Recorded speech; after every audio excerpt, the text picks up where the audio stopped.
이스라엘 백성들은 이제 광야 한가운데서 성막을 중심으로 공동체를 이루고 있었습니다. 성막이 완공되었고 하나님께서 성막을 통하여서 어떻게 진영을 갖추고 그리고 레위 자손들이 어떻게 성막을 운용하도록 구체적으로 명령을 내려 주셨죠.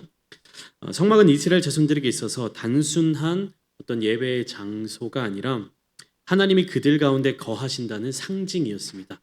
그렇기 때문에 이스라엘 자손들에게 있어서 가장 중요한 것은 성막이라고 하는 겉으로 드러나 보이는 장소 혹은 형태가 아니라 그것이 무엇을 상징하느냐? 하나님과의 관계를 상징한다. 우리는 그 말씀을 보면서 그 사실에 집중해야 하는 것입니다.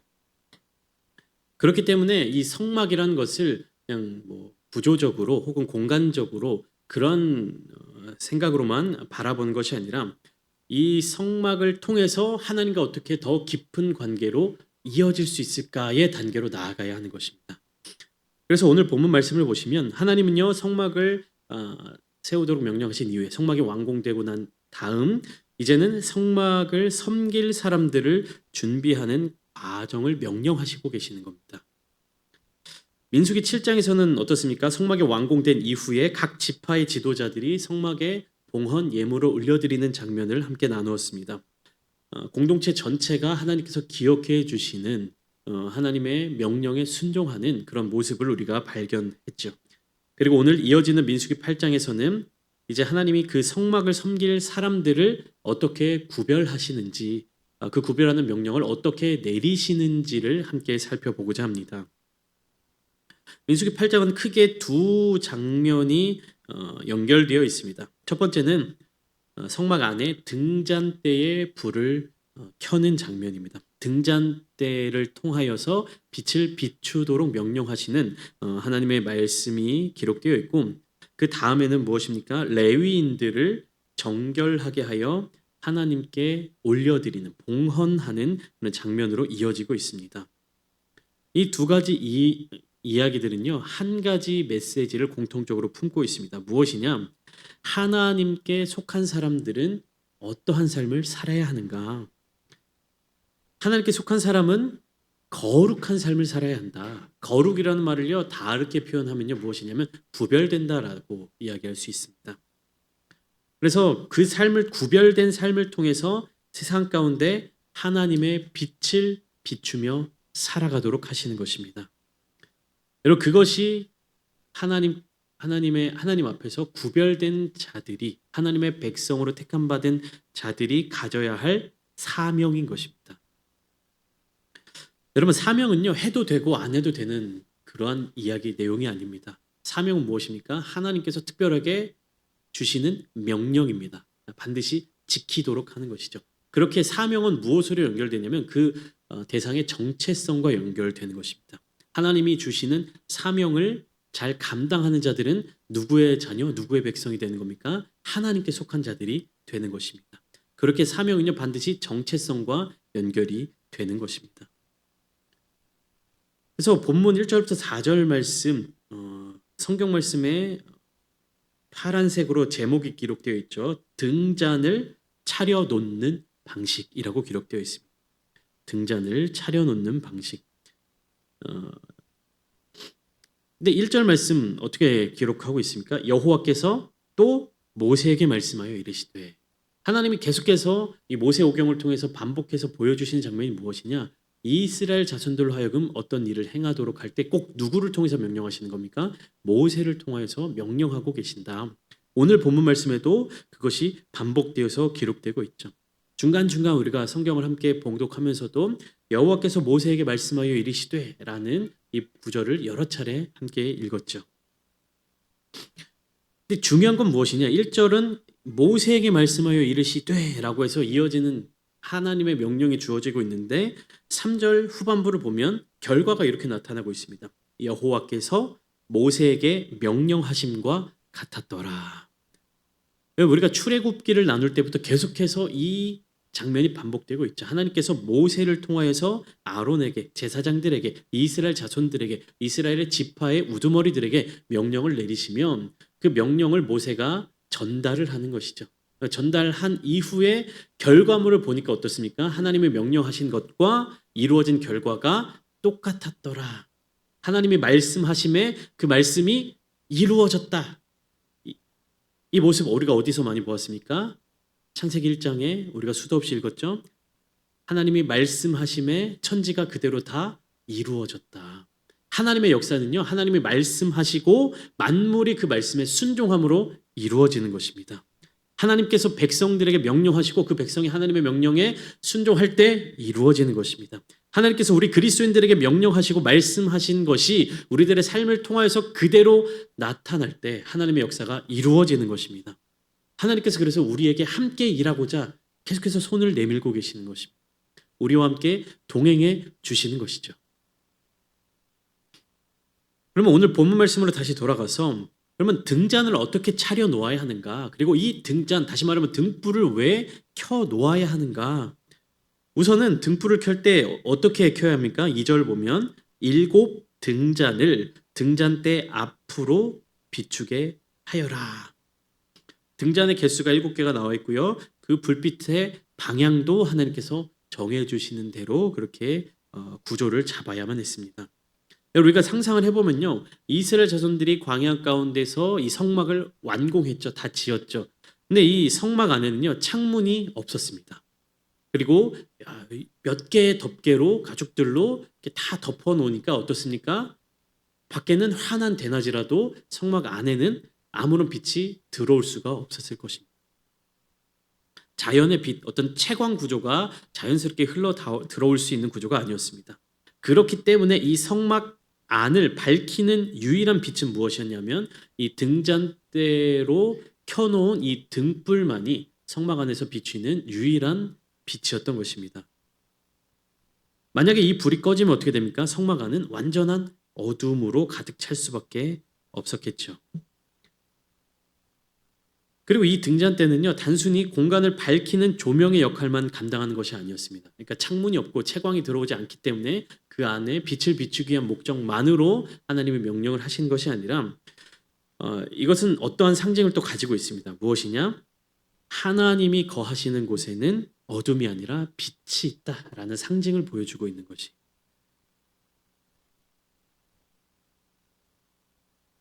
그리고 중요한 것은 이 등불은 하나님이 명령하시는 그 명령대로, 그 제작법대로 만들어져야 했고, 그것이 4절에 등장합니다. 그리고 더 중요한 것은 이 등불은요, 꺼져서는 안 된다라고 하는 겁니다. 계속 켜져 있어야 하는 것이었습니다. 그래서 제사장들은 계속해서 기름을 채워주고 불을 관리해야 했습니다. 그리고 이 등불에 대한 관심은요, 그냥 제사장들에게만 책임이 떠넘겨진 것이 아니라 온 이스라엘 자손들에게 주어진 사명이었어요. 우리 출애굽기 27장의 말씀을 제가 한번 읽어드리겠습니다. 20절과 21절입니다. 출애굽기 27장 20절과 21절 말씀인데요. 너는 또 이스라엘 자손에게 명령하여 감람으로 짠 순수한 기름을 등불을 위하여 네게로 가져오게 하고 끊이지 않게 등불을 켜되 아론과 그의 아들들로 회막안 증거궤 앞 휘장 밖에서 저녁부터 아침까지 항상 여호와 앞에 그 등불을 보살피게 하라. 이는 이스라엘 자손이 대대로 지킬 규례이니라. 이렇게 기록되어 있습니다. 이 등불을 책임지는 책임자들은 누굽니까? 아론과 그의 아들들, 그의 자손들, 즉 제사장들이 이 등불이 꺼지지 않도록 저녁부터 아침까지 계속해서 그 등불을 보살펴야만 했습니다. 근데 그 등불을 보살피기 위해서 필요한 연료가 있잖아요. 그 연료는 누가 감당해야만 했느냐? 출애굽기 27장 20절 말씀 제가 좀 전에 읽어드린 전반부 말씀을 보시면 이스라엘 자손에게 명령하여 감람으로 짠 순수한 기름을 등불을 위하여 가져오게 하라. 하나님이 이렇게 명령하셨어요. 감람으로 짠 순수한 기름. 이것은 누구에게 책임이 주어지는 겁니까? 이스라엘 자손들에게 책임이 주어지는 것입니다. 겉으로 볼 때는 이 등불을 관리하는 것은 누가 해야 되는 것이에요? 제사장들이 해야 되는 것입니다. 밤부터 아침까지, 저녁부터 아침까지 불침번을 서면서 이 등불이 꺼지지 않도록. 등불이 꺼지는 이유가 뭐가 있겠습니까? 성막은 이제 바람을 다 막아주는 가림막이 있기 때문에 거의 유일한 원인은요, 연료 부족이에요. 그러니까 기름이 부족할 때 불이 꺼지는 겁니다. 다른 요소가 아예 없다라고 말씀드릴 수는 없지만 이 성막의 구조를 우리가 곰곰이 생각해 보면 이 불이 꺼지는 이유는요. 제때제때 기름을 넣어 주지 않을 때 불이 꺼지게 될 것입니다.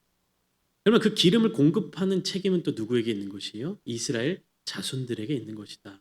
겉으로 드러나 보이는 책임은 제사장들에게 있는 것 같지만 그 감람으로 짠 순수한 기름이 끊임없이 공급되도록 하는 역할은 누구에게 하나님이 명령하신 겁니까? 이스라엘 자손들, 모든 백성들에게 하나님이 그 명령을 주셨다는 것입니다. 그렇게 이 등불에 대한 책임은 모든 이스라엘 자손들, 즉 하나님께 속한 백성들이 함께 지는 사명이었던 것입니다. 하나님은 이렇게 등불을 켜놓은 방식에 대해서 명령하신 이후에 바로 이어서 레위인을 요제로 드려라, 레위인을 제물로 드려라, 이렇게 명령하고 계시는 장면이 이어지고 있습니다. 이 레위인을 요제로 드린다라는 말은요, 쉽게 말하면 하나님은요 모세에게 레위인들을 이스라엘 자손들과 구별하도록, 이스라엘 자손들 중에서 정결하게 하여서 구별하도록 명령하신 것입니다. 이 과정은요 큰 틀에서는 제사의 과정과 비슷하게 나타나고 있습니다. 그리고 레위인들이 준비해야 될 것들과 모세를 비롯한 이스라엘 자손들이 준비해야 될 것들이 구체적으로 나뉘어 있어요. 그러니까 레위인을 정결하게 구별해서 하나님께 드리는데 레위인 그 자신들이 준비해야 될 제물이라든지 준비해야 될 요소들이 있고요. 모세를 비롯한 이스라엘 자손들이 또 함께 준비해야 될 요소들이 있었다라는 것입니다. 그러니까 무엇이에요? 정결하게 드리는 것은 누구를 드리는 겁니까? 레위인들을 드리는 것이요. 근데 그 준비를 누가 함께 하는 겁니까? 온 이스라엘 자손들이 함께 준비하여 드리는 모습으로 나타나고 있습니다. 우리가 성경을 쭉 읽으면서 레위인에 대해서 생각할 때 어떻습니까? 좀 특별한 존재들이라는 생각이 들지 않으십니까? 모세도 레위 지파 소속이었고 아론도 레위 지파 소속이었고 뭐 당연한 얘기겠지만 이 레위인들이 제사장의 직함을 다 감당하고 있고요. 성막을 섬기는 일, 성막에 대한 책임을 지는 일들이 다 레위인들이 하는 것이고요. 하나님이 레위인들은 나에게 속한 자들이다라고 특별하게 불러주시기도 하시고 어떻습니까? 성경을 보면서 레위인은 뭔가 특별한 존재들이구나라는 생각이 들 수가 있습니다. 뭔가 다른 12지파들과 다른 특별한 지파라고 생각될 수 있죠. 이것은요 오늘날 우리들 뿐만 아니라 그 당시의 이스라엘 자손들도 동일하게 생각했을 것입니다. 그렇기 때문에 고라 같은 사람이 반역을 일으키지 않았겠습니까? 그 레위 지파의 특별함, 그 레위 지파 특별함 속에서 뭐 혈통을 또 따져서 고핫 자손의 어떤 특별 활동, 너도 고핫 자손이고 나도 고핫 자손인데 누가 더 낫냐, 뭐 이런 이야기들도 막 나타나지 않았겠습니까? 그다음 이후에 아론과 미리암이 이스라엘 영적 지도자 모세가 구스 여인과 결혼한 것에 대해서 지적하기도 했겠죠. 그러니까 뭔가 특별한 존재, 하나님께 부르심을 받은 지파라는 그런 인식이 있지 않았겠습니까? 그러나 하나님은요 이 본문 말씀을 통해서 레위인들이 특별한 게 아니다, 레위인들이 대단한 게 아니다. 그럼 누가 특별하고 누가 대단한 것이냐? 그러한 레위인들을 구별하신 하나님이 특별하신 분이라는 사실을 알려주고 계십니다. 여러분 우리가 이 성경을 읽으면서 우리가 신앙생활하면서 가장 중요한 것이 무엇입니까? 우리의 중심에, 말씀의 중심에 누가 계셔야 한다? 하나님이 계셔야 한다는 사실입니다. 그런데 우리는요 신앙생활하면서요 자꾸 어떻게 하냐면 나를 특별한 사람으로 만들려고 합니다. 내가 어떤 특별한 경험을 했어, 내가 특별한 어떤 은혜를 받았어, 또 대표적으로 내가 특별한 은사를 받았어. 그래서 내가 특별해지고 내가 대단해지고 내가 무엇인가 다른 사람들과 어떤 또 다른 능력을 갖추고 있기를 기대하는 마음, 그래서 내가 다른 사람들보다 더 많은 사랑을 받고 다른 사람들보다 더 많은 인정을 받고 뭔가 난 다른 사람들과 달라라는 그러한 마음을 가지고 신앙생활을 하고 있지 않습니까? 그러나 우리가 이 본문을 보면서 함께 기억해야 할 사실은 무엇이냐? 내가 특별한 것에는 한계가 있다는 것입니다. 내가 특별한 것이 아니라 누가 특별하신 분이시다? 나를 불러주신 하나님이 특별하신 분이시다. 내가 특별한 것은 무엇이 있습니까? 한계가 있습니다. 다른 사람들보다야 대단해 보이지만, 다른 사람들보다야 나아 보이지만, 그래도 내가 가진 한계가 있는 것이죠. 그러나 우리가 신앙생활을 하면서 중심이 하나님께 있으면 어떻습니까? 나를 불러주신, 나를 구원해 주신, 나와 함께 해주시는 하나님이 특별하신 분이시다. 하나님이 귀하신 분이시다. 그 중심을 하나님께로 둘 수 있는 것입니다. 여러분 조금만 생각해 보면요. 내가 대단한 능력을 가지고 내가 무엇인가를 하는 것보다 하나님의 위대하심 가운데로 들어가는 것이 우리의 삶에 더 큰 은혜가 충만하게 부어지는 것입니다. 내가 이 땅에서 대단한 능력을 갖고 살아간다고, 특별한 능력을 갖고 살아간다고 그렇게 발버둥 치는 것이 아니라 무엇입니까? 나를 불러주신 하나님을 귀하게 여기는 것, 하나님의 위대하심을 찬양하는 것, 하나님을 경외하는 것, 이것이 우리가 가진 가장 궁극적인 하나님과 깊은 관계를 누릴 수 있는 특권인 것입니다. 여러분, 이 특권을 버리고 나를 자꾸만 높이려고 하는 사람들이 너무나도 많이 있다는 것입니다. 근데 나를 높이기 위해서는요, 하나님과의 관계를 포기할 수밖에 없습니다. 얼마나 미련한 짓입니까? 내가 대단해지기 위해서, 내가 드러나기 위해서, 내가 조금 더 잘났다라는 것을 표현하기 위해서 하나님과의 관계를 버리는 자들이 너무나도 많이 있다는 사실을 우리는 기억해야 합니다. 오늘 본문 9절과 10절 말씀을 보시면 이렇게 기록되어 있죠. 레위인을 회막 앞에 나오게 하고 이스라엘 자손의 온 회중을 모으고 레위인을 여호와 앞에 나오게 하고 이스라엘 자손이 그들에게 안수하게 한 후에. 누가 누구에게 안수를 합니까 지금? 이스라엘 자손들이 레위인들에게 안수하고 있습니다. 우리가 안수라는 이 행위를 생각할 때 어떤 특권이 있는 사람이, 대단한 사람이 평범한 사람들에게 하는 것이라고 생각하기 쉽잖아요. 근데 지금 이 본문에서는 누가 누구에게 안수를 하고 있습니까? 이스라엘 자손들이 하나님 앞에서 레위인들을 안수하고 있습니다. 이 장면을 통해서 우리는 분명한 사실을 알게 되는 것이죠. 레위인들을 구별했다고 해서 하나님이 레위인들만 택하신 것이 아니다. 레위인들을 대표로 하여 누구를 택하여 주셨다? 이스라엘 자손들을 택하여 주셨다. 여러분, 우리가 신앙생활을 함에 있어서 이 구별함의 개념을요, 우리는 바르게 인식해야만 합니다. 하나님이 레위 사람들을 구별하셨다고 해서요, 다른 이스라엘 자손들을 소홀하게 대하신 것이 아니에요. 오히려 이 레위인들을 구별한 것을 통하여서 이스라엘 자손들을 내가 얼마나 사랑하는지, 내가 얼마나 너희들을 책임지고 있는지 하나님은 그것을 이스라엘 자손들에게 보여주고 계신 것입니다. 그리고 이스라엘 자손들은 또 무엇을 대표합니까? 제사장 족속, 제사장 나라. 또 하나님을 아직 알지 못하는 자들에게 그런 제사장적인 역할을 해야 하는 그런 나라가 아니었습니까? 그러니까 이스라엘만 택했다고 택함 받지 않는 다른 백성들을 하나님이 버리신 것이 아니라는 사실을 이스라엘 자손들을 깨닫지 못한 거예요. 그러니까 레위인들을 특별하게 생각하고 후대에 가면 바리새인들, 율법 교사들, 이렇게 자꾸만 하나님과의 관계에 있어서 율법을 지키는 것에 있어서 층을 나누고 수준을 나누고 어떤 기준을 나누고 이런 모습을 보이는 것 아닙니까?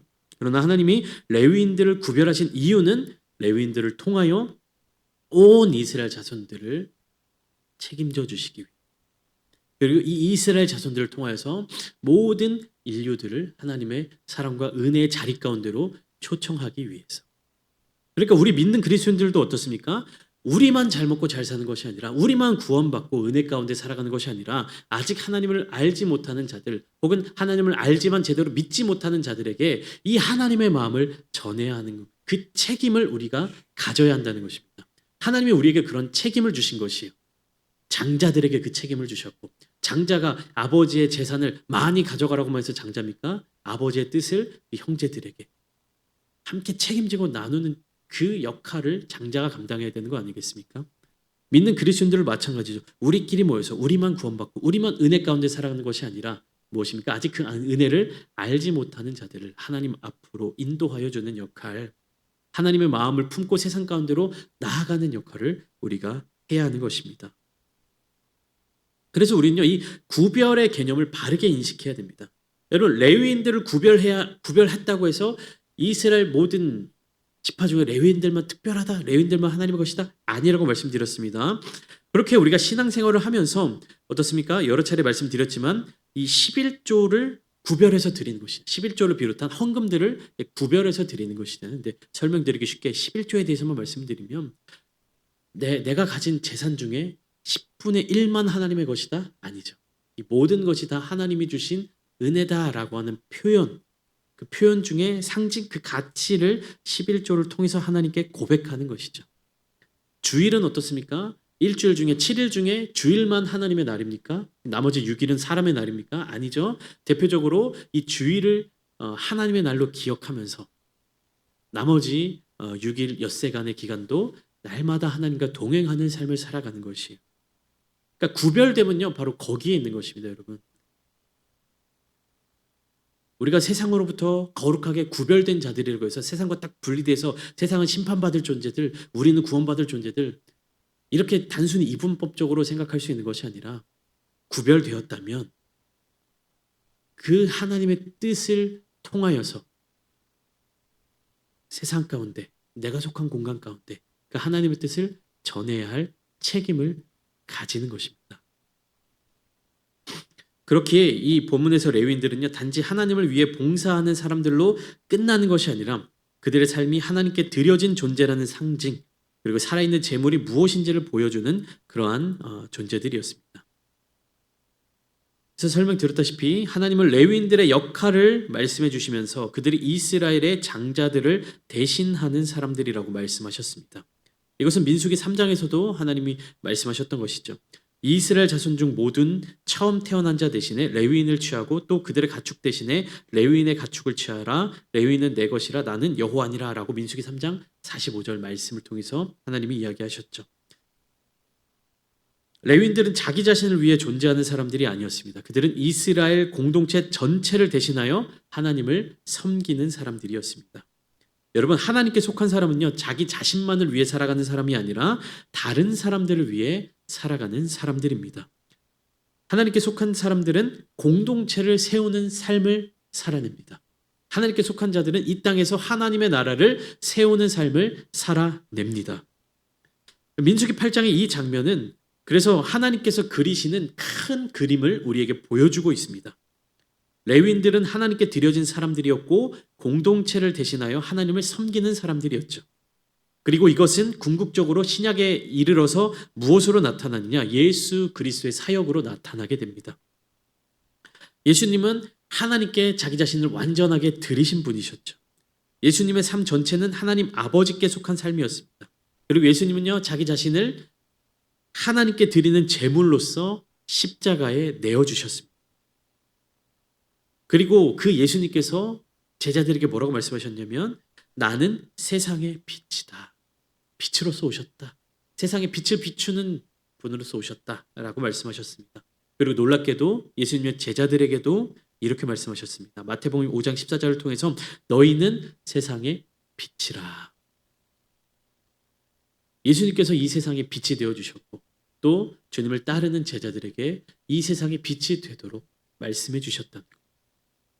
하나님의 빛을 이 땅 가운데 나타내셨던 예수님의 말씀처럼, 예수님의 모습처럼 우리 또한 누구의 빛을 지고 이 세상 가운데로 나아가는 겁니까? 하나님의 빛을 지고 이 어둠의 세상 가운데로 나아가게 되는 것입니다.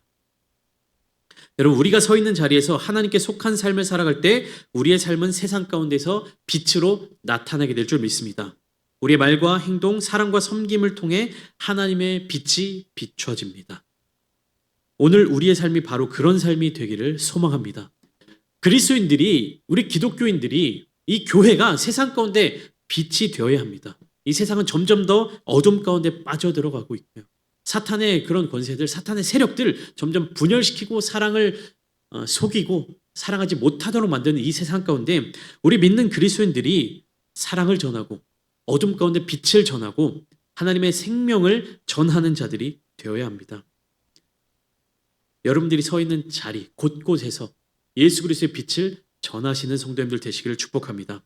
하나님께 속한 삶이 세상 가운데서 여러분들로 말미암아 더욱더 빛이 나기를 소망합니다. 우리 아름다운 창대교회가 이 부천 지역을 또 여러분들이 거하는 곳곳을, 여러분들의 사역지를, 여러분들의 직장과 사업장을, 그리고 여러분들의 가정을 환하게 비추며 그 빛으로 이 세상을 가득 채워나가는 거룩한 교회가 되기를 소망합니다. 오늘 이 시간 함께 기도하실 때에도 우리가 주님의 말씀을 따라서 하나님의 빛을 세상 가운데 전하는 귀한 빛의 전달자들이 되겠습니다라는 고백이 넘쳐나며 그 기도가 응답되며 그 기도가 하늘의 영광으로 드려지는 귀한 시간 되기를 주님의 이름으로 축원합니다.